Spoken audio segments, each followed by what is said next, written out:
ज़्यादा गुनाह और ज़्यादा जुर्म उस बंदे का नहीं जो अपनी बरादरी को बड़ा समझता है, बल्कि ज़्यादा मुजरम वो है जो अपनी बरादरी को छोटा समझता है।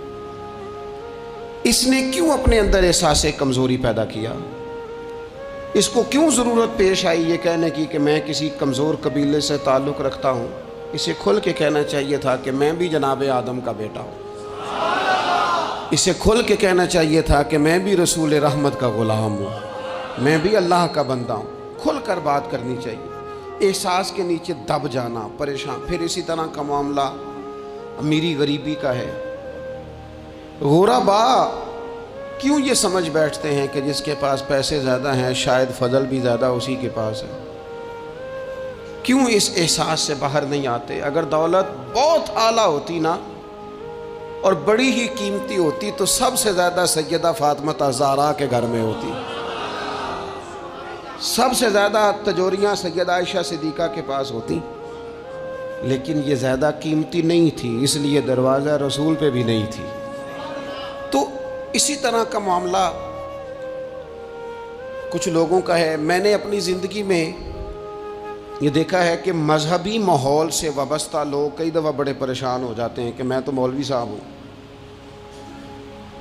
और महल्ले का मौलवी बना के जब किसी को रखा जाता है तो बेचारा वैसे भी परेशान हो जाता है। उसकी ज़िम्मेदारी होती है कि तूने वक्त पे जनाजा पढ़ाना है, टाइम पे कुल पे आ जाना, 10वें पे वक्त पे पहुँचना, गैर हाज़िर ना होना।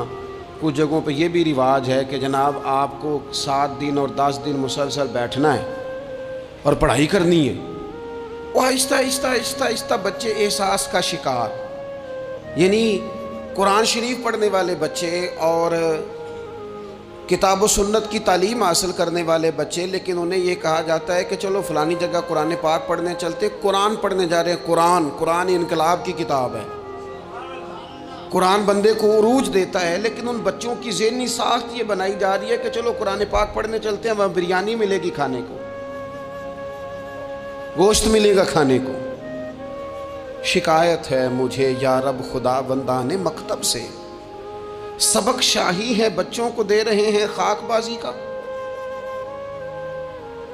इतनी छोटी जब आप किसी की सोच बना देते हैं तो फिर वो आप कहें कि वो इनकलाब बर्पा करे, वो कोई बड़ा कारनामा सर अंजाम दे, ये होता नहीं, मुमकिन नहीं होता। जब आप आहिस्ता आहिस्ता करके एहसास कमज़ोरी के नीचे दबते चले जाते हैं, दबते, हालात ख़राब हो जाते हैं। हमारे बुजुर्ग हमें कहा करते थे कि मौलवी होना कोई ताना है,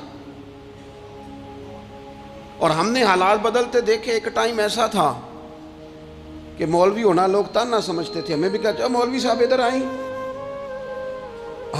आपको दयानतदारी से कहते हो हमने वो दौर भी इंजॉय करके गुजारा है।